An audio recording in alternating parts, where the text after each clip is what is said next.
Welcome to EPG Pathshala. This is the module on LGBT, a part of the social movements paper. My name is Dr. Panchali Ray. I'm an assistant professor at the School of Women's Studies, Jadavpur University. The LGBT, as you know, stands for lesbian, gay, bisexual, and transgender. And the LGBT movement has, in the last few decades, gained a tremendous amount of visibility in our country. How do we map this visibility? We have seen pride marches in both metropolises and suburban towns. And that is the interesting part. You know, before there used to be a criticism that LGBT was a very urban-based middle-class movement. But the very fact that LGBT movement has also been taking place in suburban towns show that the movement has expanded and gained a visibility that is to be reckoned with. Interestingly, we are watching advertisements like the Anuk designer watch, the Fast Track watch, and all of that, which shows and celebrates queer identities. We see a literature, film, television series like The Kari, a graphic novel, Dostana, My Brother Nikhil, the film Chitrangoda, Memories in March, Ek Boond Ishq, etc., which also talks about queer identities. The very fact that we are seeing an increasing presence of queer identities in literature, in films, show that it has a visibility that is to be reckoned with. Interestingly, that is just about visibility and movement. We are also witnessing increasingly assertive, hyper-articulate men and women who are challenging heterosexist assumptions and outing themselves. When I use the word outing, what does it mean? If you know that in queer communities, there's the notion of closet. That is, you hide your sexuality. You don't come out with it in the public. But increasingly, there has been an outing of queer people. What does that mean? Is this the death of heterosexism? What does queer politics mean? Has it queered lives and destabilized mainstream theories? Or are we seeing a co-option and inclusion of what was traditionally out in the margins, and we are seeing it now at the center? Is that what has happened?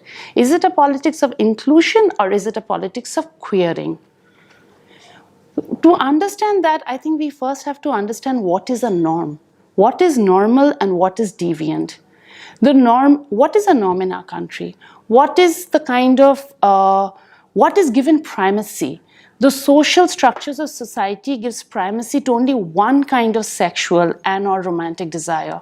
That is between men and women, which ideally should be within the institutions of marriage. This is further compounded by what we call heteronormativity. That is a strict understanding and conformity to gender norms and institutions of patriarchy. What do I mean when I say gender norms? What is a norm? A norm is neither a law nor is it a rule. It is a standard of normalization. It is a practice, it is a social practice, it is implicit and it is discernible mostly in the effects. For example, how do I understand a norm? It's not written in any code, it's not there in our IPC, nothing. But a norm is that a woman should be nurturing. That is a norm. And you know it, it's there. And a norm gets legitimized by constant repetition. Every time we repeat that a woman is a better nurturer than another, it gets established that women are nurturers. What does a norm do? The norm legitimizes and bestows recognition on actions and practices within the social field. That means what? We have gender norms that tell you who is a masculine subject, who is a feminine subject. And to behave and to inhabit those norms makes us men and women. Then to be outside the norm means that you're defined in relation to it as a lack. That is a non-normative. And that is the interesting part. If you're outside and if you're in the margins, it's not that the norm rejects you. It defines you as the non-normative. So you're still defined in terms of the norm. What is queer then? The word queer has been hotly debated and contested. It is now understood as both an epistemological and an ontological category. What do we mean when we use the word queer? What does the Oxford Dictionary tell us? Historically, the term queer has meant what? Strange, odd, peculiar, dubious, contemptible, worthless, untrustworthy. But then why do the queer community call themselves queer if it means that? To use the word as a political tool for identity politics is to reclaim the word from its pejorative, discriminatory, derogatory usages in the English language. Therefore, it is both a personal identity and a political defiance. Then, the act of naming oneself is queer is to reject the logic of inclusion within the center and a celebration of the margins. Then when somebody calls themselves queer, what does it mean? It means that I will use everything that the English language names me and turn it on its head. Who introduced the word queer? What is the theoretical push behind queer? Teresa de Lauretis, a feminist scholar in 1991, first proposed queer as a theoretical intervention. Why? To foreground the resistive potential of outlaw sexualities and push back against the desire for normalcy that she saw as a dominant in gay and lesbian politics, for example, gay marriage. So, if queer communities start following heterosexual practices, are they then queer? That is the question. The queer is not just being homosexual, bisexual, transsexual. It is also pushing back against a certain kind of a sexual economy. Feminist scholars like Elizabeth Grosz, for example, in 2012, have used the term queer to signify the oppositional politics towards what Gayatri Chakravarti Spivak famously called reproductive heteronormativity. What is reproductive heteronormativity? That's a very important point in trying to understand what do we mean when we call queer as oppositional politics. The queer is that whoever, whatever challenges, questions the heteronorm. What is heteronorm? A sexual economy that legitimizes reproductive, monogamous, conjugal relationships. In the Anglo-American world, we are increasingly witnessing LGBT movements, in particularly in North America and Europe, where there's an attempt to embrace dominant values and aspirations, and thus to gain equality. So, you have gay marriages, you have adoption, bearing of children through arts, you have arts is assisted reproductive technology, so you have the sexual division of labor, you have femininity and masculinity firmly within homosexual couples, so you are following everything that the heterosexual economy is telling you, the heteronormative is telling you. But in India, it's a different thing.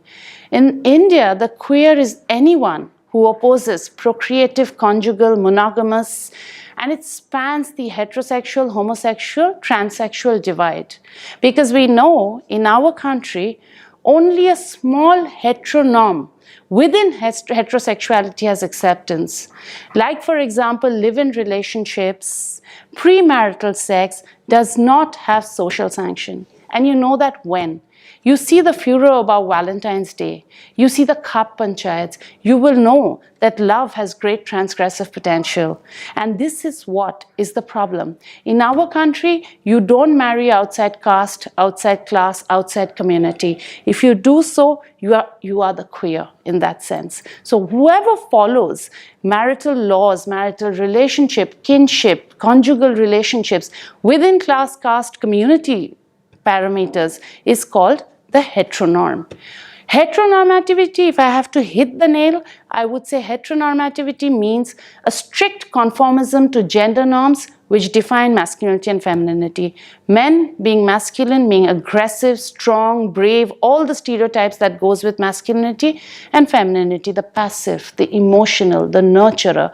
And when one follows these masculinity and femininity and become ideal masculine subjects and feminine subjects, that's when you're being heteronormative. It also means to abide by the institutions of patriarchy, that is marriage, family, religion, etc., which sets a certain role for men and a certain role for women. Women will be good mothers and good wives, men will be good breadwinners, good caretakers. It also defines gender norms in a manner where masculinity and femininity are oppositional. You know, interestingly, in our culture, actually in most cultures, masculinity and femininity is seen as complementing each other, you know, yin and yang, day and night, better half, etc. But they're also oppositional. Whatever is being male is not being female. And therefore, the former is valued and the latter is degraded. And they're oppositional. And that is what makes one masculine and feminine, where the feminine is denigrated, devalued, and the masculine is celebrated and valorized. So the queer is anybody, coming back to the same point, is anybody who displaces heteropatriarchal norms. They could be lesbians, gays, bisexuals. They could be transgender, anyone who's non-normative in terms of gender and sexuality. In our country particularly, we see a plethora of such identities, the Hijra, the Koti, and these are just region-specific names that contest gender and sex norms. So someone who does not fit into the rigidly defined masculine, feminine subject is the queer. It signifies an opposition to the procreative, conjugal, monogamous sexual economy. And that is the person who is the queer person, who challenges these heterosexist norms and heterosexist assumptions. So, is sexuality then different from gender, or are they connected? From the perspective of a feminist, I would say that gender and sexuality intersect. The identity of being a woman and the identity of being a lesbian is interlinked, and it is a special category. Why is that? Adrienne Rich in 1980 talks of the lesbian continuum, which she includes all kinds of emotional and sexual connection between women. And she says that compulsory heterosexuality is linked with women's oppression because it either ignores lesbians completely or uses coercive measures to crush it out of existence. So when I'm talking about, gay men too have a hard time, but the lesbian is in fact doubly disprivileged. One, because she's queer, and second, because she's a woman in an androcentric world. So lesbian existence is not really just about women loving women, but it's also about resisting patriarchy, that is men's rights over women. So lesbians are oppressed as homosexuals and as women in an androcentric world. Thus, she's less privileged than a gay man. And this is the specificity of a woman, of a lesbian within the LGBT community. So the question of being lesbian and being queer takes on a very important feature when we think that, the general understanding in our country is that homosexuality is a Western import. It is not in our culture, it's not in our tradition. What does it do? It's very dangerous because it invisibilizes the queer community even more. So the reason why I focus so much on lesbians and women is first, they're anyway invisibilized. But the minute you try to say homosexuality is a Western import, you doubly invisibilize them. Is homosexuality a Western import? That is one of the questions. Scholars have demonstrated that same-sex erotic love and desire have always existed in India. They have cited literature, sculpture, and painting. Ruth Vanita and Salim Kidwai, in a very important book, a landmark book called Same-Sex Love in India in the year 2000, argues that the highest form of love and companionship was never the patrilineal, conjugal husband and wife companionship in our ancient texts. Like they use the example of Mahabharata, for example, and they say that what was the most celebrated relationship? It was the same-sex friendship, such as Krishna and Arjuna, that was considered the most important relationship. There was no celebration of conjugal relationships. In fact, if you look at the Mahabharata, the earliest records of sex change in ancient India is of Amba, who was practicing austerities to be reborn as a man. She was born as Shikhandi and later was transformed as a man. If you look at Jataka, the Buddhist text, one observes celebration of intimacy and friendship between the bodhisattvas. What has been the most dominant issue in the LGBT community in the last few decades? It is the Section 377 of the IPC, the Indian Penal Code. What is Section 377 of the Indian Penal Code? It was introduced by Lord Macaulay and enacted in 1860. The section reads, Whoever voluntarily has carnal intercourse against the order of nature with any man, woman, or animal shall be punished with imprisonment for life or with imprisonment of either description for a term which may be extended to 10 years and shall also be liable to fine.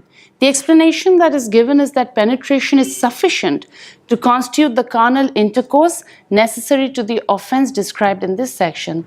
This is the section 377 of the IPC, which criminalizes any other sexuality except the vaginal-penile penetrative sexual act, which is the cornerstone of heterosexual sexual economy.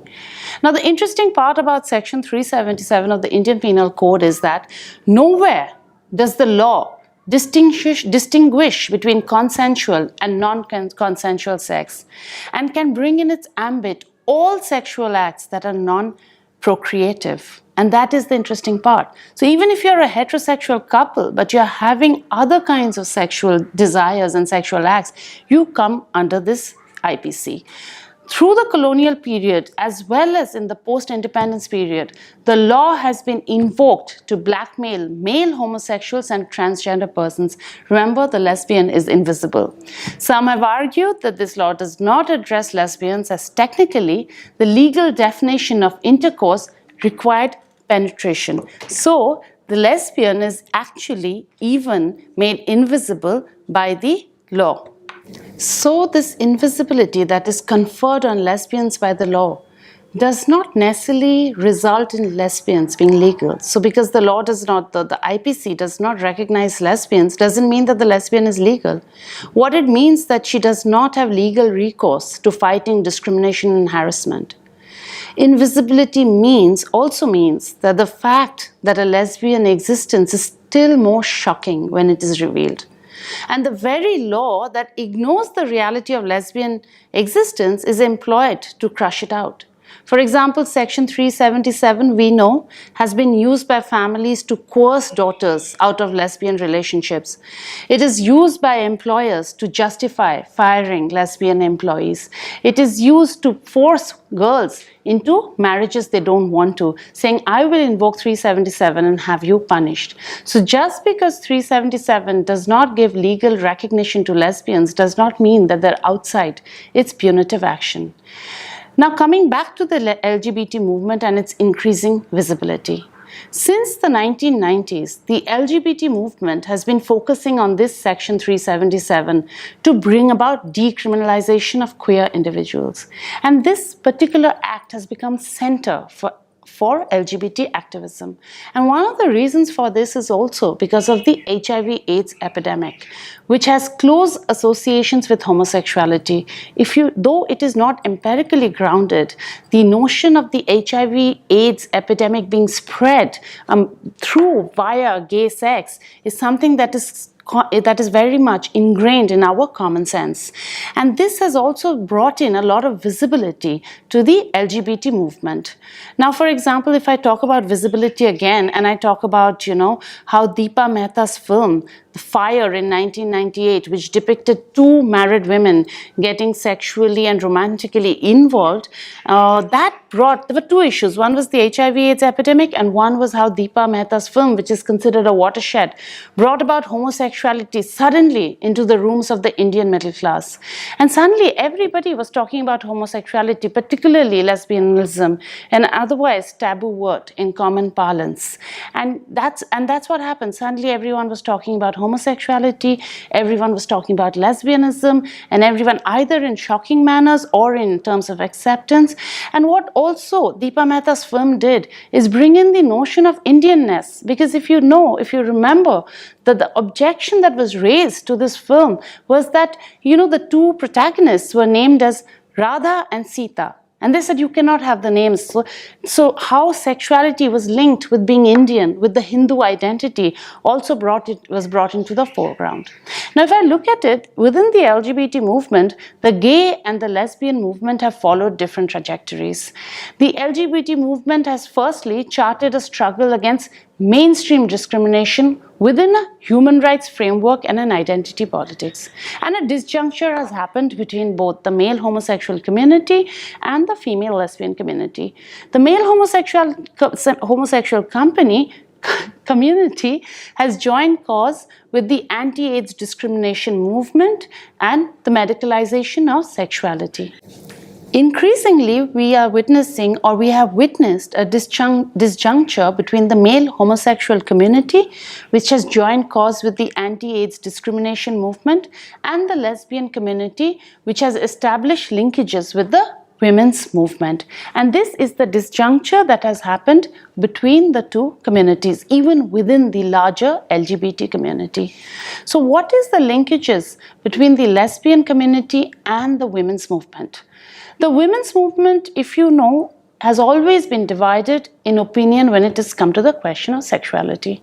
What has been the focus of the Indian women's movement over the last decades, particularly in the 70s, 80s, and the 90s?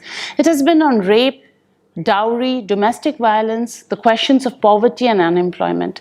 So the women's movement has actually focused on this. They have not focused on same-sex relationship, on sexuality, on the question of desire. Lesbian activities and queer collectives have often faced with indifference of majority feminists who question the primacy of sexuality, particularly counter-heteronormative sexuality, and they peg it down as trivial and secondary. So let's first get the main issues like rape, like dowry, like violence, and then we will look into sexuality. So this has been the relationship between the lesbian community and the women's movement. If I look at Section 377 as a legal project, I will see that Section 377 of the IPC, as I said before, has been the centerpiece of much of queer activism. Who's challenged it first? AIDS Bhedave Vinodi Andolan, ABVA, was the first to challenge it in the Delhi High Court in 1994. Ever since, this section has become a locus of queer activism.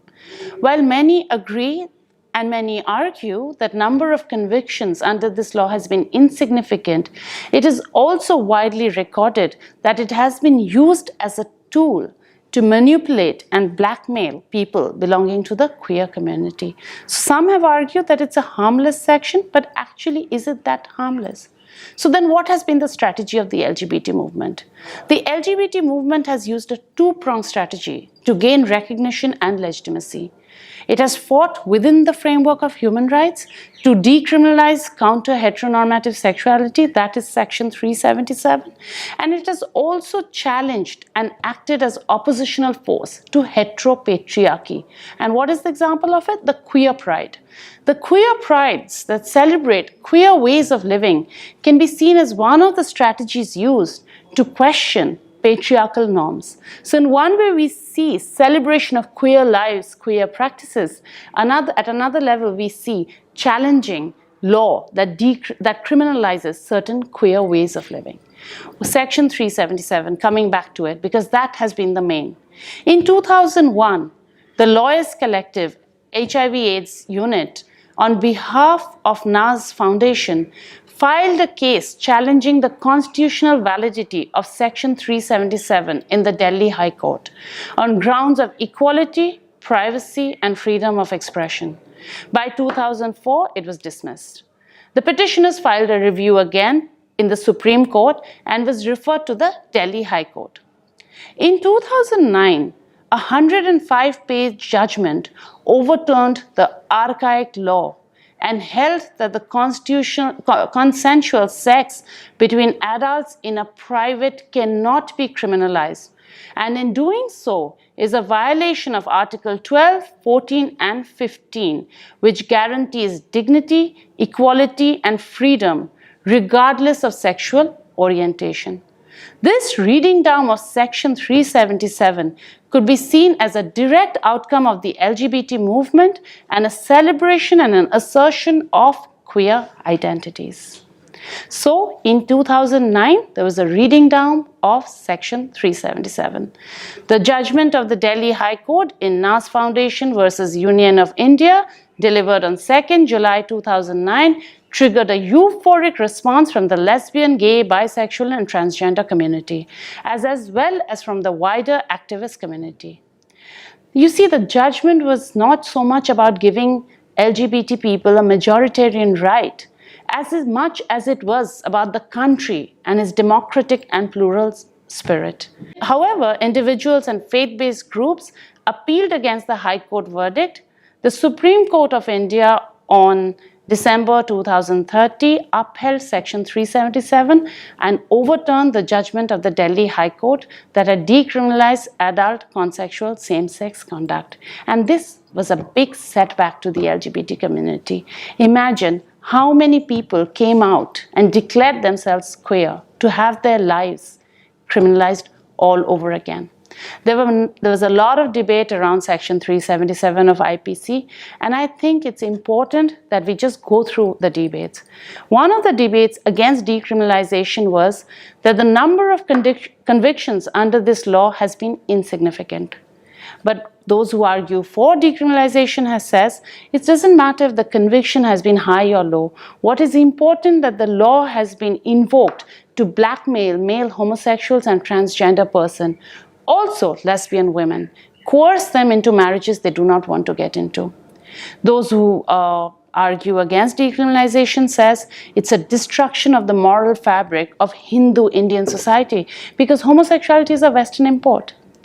But those who argue for decriminalization says that homoeroticism has always been there in our literature and our arts of ancient India, and it's not a colonial phenomena.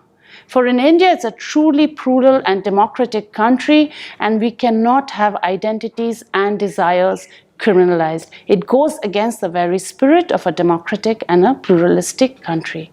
And these have been the arguments, some of the arguments for and against decriminalization.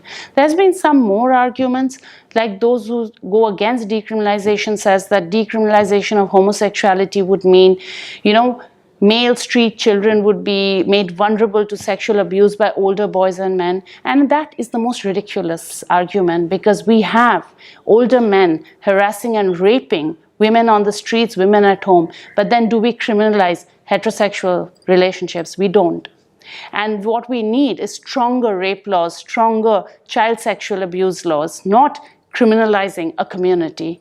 Another argument that they gave is that a minuscule fraction of the country's population constitute lesbians, gays, bisexuals, or transgenders. But most importantly, when you criminalize people and their desires, why would they come out and declare themselves as queer? So you don't know who is queer and who is not because the person is closeted.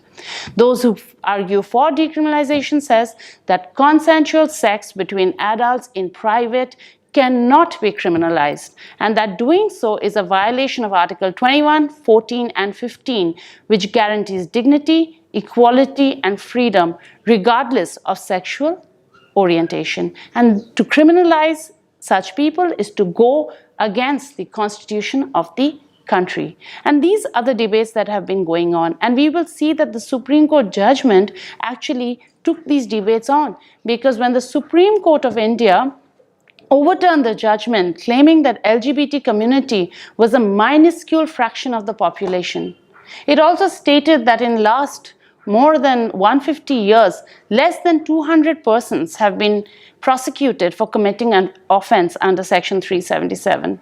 The court stated that harassment, blackmail, and torture, as has been, of LGBT persons, as have been declared by LGBT activists, is neither mandated nor condoned by the section. Following this judgment, a review petition was filed with the Supreme Court, which too was rejected, and then a curative petition was filed, which awaits hearing. And this has been the activism that has been going on against and for the Section 377, and this has been the major legal activism. So the LGBT movement did face a number of setbacks, particularly with the criminalization, but it has also had some success. In 2012, a petition was filed by the Lawyers Collective on behalf of Ms. Lakshmi Narayan Tripathi, a transgender activist, seeking recognition for those individuals who identify themselves either as male, female, third gender, and not of the gender assigned to them at birth. In 2012, the judgment was pronounced in National Legal Service Authority, popularly known as NALSA, where legal status was accorded to third gender persons. The court issued a series of directions to the central and the state government, which included legal personhood, treating transgender persons as socially and educationally backward classes of citizens, and extending reservations in public education and employment. So this has been a small amount of success for the LGBT movement, but we must know this and we must be sure of this, that no matter how much of assertion, how much of public space LGBT community takes, and no matter how much of visibility they get, the fact remains that they're increasing violence, rape, and they are denied employment. So there's a lot of violence that is inflicted on counter-heteronormative bodies. So at one side we see the logic of inclusion, on the other side we see tremendous violence. This is the contradiction that is faced by the LGBT community and the LGBT movement. To conclude, I would say that the LGBT movement in our country is a vibrant movement that have been questioning many heteropatriarchal practices, heteronormative desires and institutions. It has gained some success and will gain more. For further information, please log into the EPG Pathshala website for further references. Thank you very much.